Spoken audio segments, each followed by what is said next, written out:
Quedo con nuestro invitado hoy aquí en el estudio, que también tiene algo que decir y algo que ver con este proyecto. Ahora hablamos enseguida de lo que le trae a nuestro programa de hoy, hablar de Rick Energy y de uno de sus últimos proyectos en Cantabria.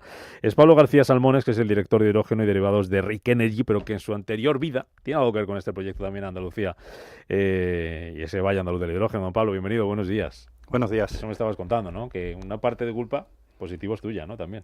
Bueno, sí, yo he estado casi 18 años trabajando en Enagas y los últimos en Enagas Renovable, y un poquito de ese proyecto también lo siento como mío porque trabajé en él, y además porque como director de hidrógeno todo el sector estaba muy expectante a que se tomen grandes decisiones de inversión, como efectivamente las que ha tomado Repsol el año pasado, y esta de Moeve especialmente porque la escala del proyecto es otra magnitud, por lo cual todos vamos viendo que esto, al final, los proyectos que tienen sentido van avanzando, efectivamente. Pues enhorabuena en particular, Pablo, por la parte que te toca de ese pasado, y enhorabuena en general para todos los que estáis dentro de este ecosistema del hidrógeno. Hablamos con Pablo García Salmones, hablamos con Rick Energy, de Rick Energy, después de que Cantabria haya declarado estratégico el proyecto de hidrógeno verde que tiene la compañía en Torrelavega. Antes, por posicionarnos y por situar a los oyentes, hablarles un poquito de Rick Energy. Hablamos de una compañía de energías renovables, compañía española, presencia internacional. Ahora nos cuentas, Pablo, dónde estáis, en qué países estáis, tenéis presencia, o en qué regiones, los proyectos que tenéis, y hablamos de ese proyecto Besaya Hidrógeno. Estáis metidos en hidrógeno, estáis metidos también en combustibles sostenibles, esos que llaman SAF, que son los sostenibles para la aviación. Eso es un poco Rick Energy, ¿no? ¿Dónde estáis? ¿Qué nos puedes contar de la compañía? ¿En qué estáis inmersos ahora mismo? Bueno, la compañía efectivamente es una compañía española, de capital privado, una compañía familiar con 20 años de antigüedad, con un posicionamiento como en 3 dimensiones. O sea, geográficamente estamos en 11 países, somos 240 empleados. La oficina principal está aquí en Madrid con 150 personas. También presencia en Estados Unidos, en Nueva York, con la segunda oficina más grande, casi 50 personas. Y luego también presencia en Italia, en Polonia, también en Sudáfrica, en India, y con colaboraciones también en Chile. Bueno, pues una empresa geográficamente diversificada. También tecnológicamente, desde hace unos años se decidió ampliar y convertirse en una compañía multitecnología, no solo en la parte de generación renovable fotovoltaica, eólica, sino también almacenamiento en baterías, con proyectos muy importantes aquí en España, y lo que conocemos como molécula verde, que es biometano e hidrógeno verde. Y la tercera dimensión donde tenemos recorrido es en la parte de la cadena de valor. Históricamente, hoy la empresa era una desarrolladora pura de proyectos, y a día de hoy ya construye también esos activos, principalmente aquí en España ya se están construyendo activos para convertirse en un IPP, un productor independiente de energía. ¿En cuántos proyectos estáis inmersos, metidos? Ahora mismo permíteme la pregunta así. Y en España, ¿cuánto? ¿Qué protagonismo tenéis? ¿Qué Bueno, estáis haciendo? la cartera es de casi 20 gigas, dependiendo de las tecnologías. En proyectos lo que se está haciendo es una priorización de los proyectos y un orden, ¿no?, de esos primeros proyectos. Actualmente, pues en fotovoltaica, 4 o 5 proyectos ya que se están avanzando en la construcción. Almacenamiento también de ese orden de magnitud. En biometano es una cartera bastante grande, con casi 14 proyectos. Y en hidrógeno a día de hoy tenemos 7 proyectos, 4 de SAF y 3 proyectos de hidrógeno de puro. Y con mucho foco de la parte de hidrógeno en ese ISAF, ¿no?, que es estos proyectos que van destinados a la producción de queroseno sintético, de esa molécula verde. Uno de esos proyectos es el proyecto Besaya Green H2 en Torrelavega, es el que acaba de declarar el gobierno de Cantabria como proyecto estratégico. Inversión de 700 millones de euros, luego me cuentas qué resultado va a tener esa inversión. Pero ¿qué es exactamente, Pablo, este proyecto que está ubicado en los antiguos terrenos industriales de Sniace? Corrígeme si me equivoco, ¿no? Eso es un proyecto industrial, efectivamente, en Cantabria, en Torrelavega, que estamos desarrollando efectivamente lo que eran los terrenos de Sniace. Es un terreno de 55 hectáreas, muy grande, que se cerró. Era una planta industrial que se cerró hace años, con una zona pues muy deprimida a día de hoy, con toda esa zona pendiente de reindustrializar. Y el proyecto en sí es un proyecto de producción de ISAF. Esto que decimos es un proyecto, ISAF es un queroseno, un combustible sintético que se produce a partir de hidrógeno verde y de CO2, lo que es el CO2 biogénico, de origen biogénico, que se captura desde una planta de biomasa cercana, a poquitos kilómetros. Eso se sintetiza y es una planta industrial que produce ese queroseno sintético. ¿En qué punto está ese proyecto proyecto ahora mismo. ¿Qué supone, Pablo, esa declaración estratégica en que os cambie? ¿Cuál es un poco la hoja de ruta que os traéis de antes y os habéis marcado ahora de cara al futuro? Sí, pues por entender este tipo de proyectos, que son muy grandes, muy intensivos en capital, tienen un tiempo de maduración entre 6 y 8 años. Nosotros, esos terrenos se adquirieron hace 2 años. La planta no es nueva, llevamos 2 años trabajando en el proyecto y también en la adecuación de suelo.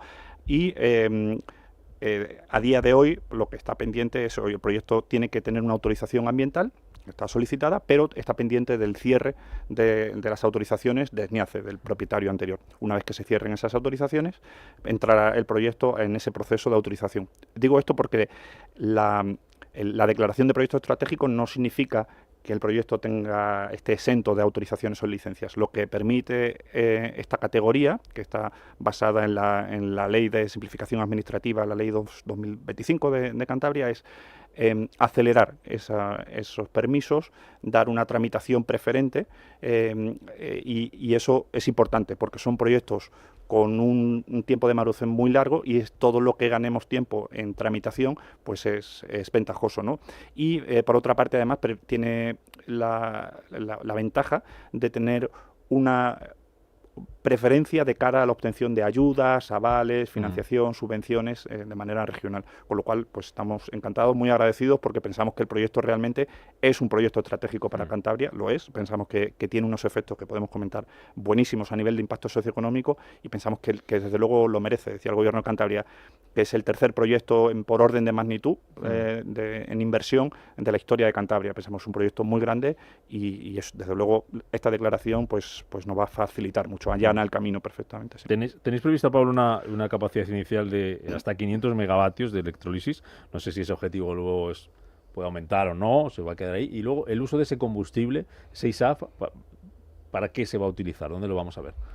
Bueno, yo creo que es la gracia del proyecto y es la gran ventaja. Yo, que llevo años trabajando en el hidrógeno, esta estrategia de dedicarlo al SAF nos permite, antes de que saliera la regulación, lo que se conoce como la REFuel, que salió final del 23, lo que trabajamos en el hidrógeno, vimos que, oye, está tardando tiempo en desarrollarse este ecosistema del hidrógeno, dar uso a ese vector por el tema de la demanda, ¿no? Y ese famoso off-taker, ese uso del hidrógeno no es sencillo de conseguir en aquellos usos donde implica un cambio de tecnología. O como combustión, o incluso si se necesita infraestructura para transportarlo, porque la infraestructura es cara y lleva tiempo. Sin embargo, en usos donde ya se consume hidrógeno a día de hoy, como es la refinería, como decíamos, ese FID de Moeve ayer, o donde puedes producir la molécula verde justo en cercanía, pues pensamos que tiene mucho sentido esos proyectos. Por eso decidimos apostar por esta tecnología, porque este SAF es lo que se conoce como combustible sostenible de aviación, es queroseno. Básicamente es el mismo producto que se está quemando a día de hoy en las turbinas del avión. El sector de la aviación es un sector de difícil abatamiento, no tiene alternativas, no se puede electrificar un avión, no se puede introducir hidrógeno para combustión directa, con lo cual la tecnología ya existe, ¿no? Lo que está claro es que la aviación ya tiene marcada la hoja de ruta de la descarbonización a través de la REFuel, no necesita adaptación de sus motores, no se necesitan nuevas infraestructuras, tenemos la suerte en España de tener una red de Exolum que permite integrar directamente e incorporar a la red de Exolum, con lo cual, y la regulación ya ha marcado cuál va a ser el mercado, porque ha marcado unos objetivos que son vinculantes y si no habrá unas penalizaciones. En el caso de sintéticos, o empezando por el SAF biológico, lo que se consume a día desde hoy, empezó en 2025 y tiene su propia ruta de crecimiento. Y el ISAF, el sintético, se empieza en 2030. Con lo que estamos trabajando desde RIC Energy es dar cumplimiento, dar supply, dar provisión de ese queroseno a las aerolíneas que tienen obligación de consumirlo a partir de 2030. En caso contrario, tendrían penalizaciones. Con esta planta, que prevemos ese inicio de operación entre el 30 y el 31, pues podemos proveer a las aerolíneas de ese combustible que necesitan para descarbonizarse. ¿Qué impacto, Pablo, va a tener este proyecto a nivel económico, a nivel de empleo, que mencionabas antes, que un proyecto importante para Cantabria? Hablamos de una inversión supera los 700 millones de euros, ahora yo 700, está entre 750, 850. ¿En qué se va a traducir luego? Bueno, Es parte de la virtud del proyecto también, que es un efecto tractor enorme. Estos proyectos son al final súper intensivos en capital, esos 800 millones de euros, dependiendo de lo que integres en la planta, pero no solo es la intensidad del capital, sino es el efecto tractor a nivel industrial que arrastra. Al final, para que al final el oyente se pueda hacer una idea, es casi como una mini refinería, es una industria muy grande que requiere de muchos servicios. Estamos hablando de ingeniería, de operación, de mantenimiento, de logística, de todos los servicios auxiliares que hay alrededor. Esa es una zona súper necesitada de reactivar. Nosotros, este proyecto es un proyecto gemelo al final, que es importante también resaltar, de un proyecto que se llama Compostilla Green, que está en una fase como un año más avanzado, ya tiene una subvención muy grande, de más de 80 millones de euros, lo hemos presentado la semana pasada a la Comisión Europea en Bruselas, y es un proyecto, Besaya, que podemos replicar y utilizar todo ese conocimiento. Y el impacto para la zona es muy positivo. A nivel de empleo, por ejemplo, estamos hablando de 240, casi 250 empleos directos durante la operación. Son 5 turnos de 50 personas, porque esto funciona 24/7 durante todo el año. Durante la construcción son 2.700 personas las que trabajarán ahí de manera con empleo directo.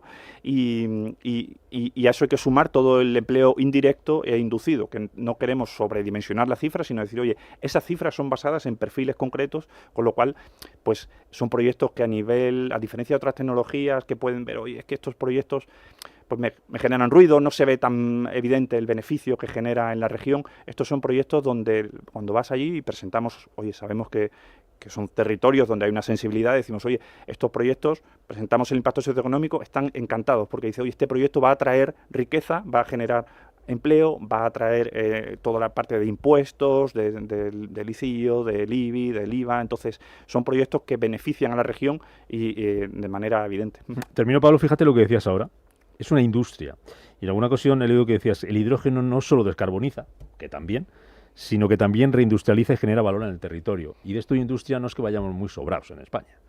Cualquier proyecto, cualquier iniciativa es bienvenida. Absolutamente. No es fácil encontrar este tipo de proyectos que cumplan todos los requisitos, ¿no? Que digas, oye, hay proyectos industriales pero no tienen tanta aceptación, hay proyectos que no generan. Estos tipos de proyectos generan un consenso muy bueno porque efectivamente es una oportunidad muy buena para industrializar y yo quiero, aunque lo decimos a veces con la boca pequeña, es una cosa que dice, oye, tienes que decir más este tema, pero a día de hoy, después de este fin de semana, la soberanía energética. Quiero incidir en este punto. Estamos viendo, me decían a veces, joder, la gente que es muy mayor dice, pensar que en España se va a producir queroseno, producirlo era una utopía. Entonces, aunque sea una cantidad pequeña, aquí hablamos de unas 60.000 toneladas, sumado a Compostilla serían 120.000 toneladas, es mucho combustible y se produce de manera autónoma. Es una producción en un país que tradicionalmente siempre ha importado el 100% de su crudo. Por lo tanto, es otra arista de la estrategia que supone esto. Hoy, la industrialización, que Europa está necesitada de industrializar y en sectores donde quizá no tiene sentido ir a tecnologías donde se está haciendo en otras geografías de manera más eficiente. Llegamos tarde a algunos, pues no se puede. Pero aquí tenemos la oportunidad de utilizar patentes, industrias, ingenierías que tenemos en España y aparte producir nuestra propia energía en el territorio, que es algo casi impensable de hace décadas. Felicidades a Rick Energy y a todo el equipo por esto que habéis conseguido. Es uno más, porque teníais más proyectos, como nos has contado. Así que a seguir trabajando y a cumplir esa hoja de ruta. Pablo García Salmones, director de hidrógeno y derivados de Rick Energy. Gracias por habernos visitado esta mañana, por habernos contado esto que estáis poniendo en marcha en Torrelavega, en Cantabria. Que tienen que estar muy contentos, el gobierno también con vosotros y también los cántabros. A seguir trabajando. Muchísimas gracias. Gracias. Nos vamos.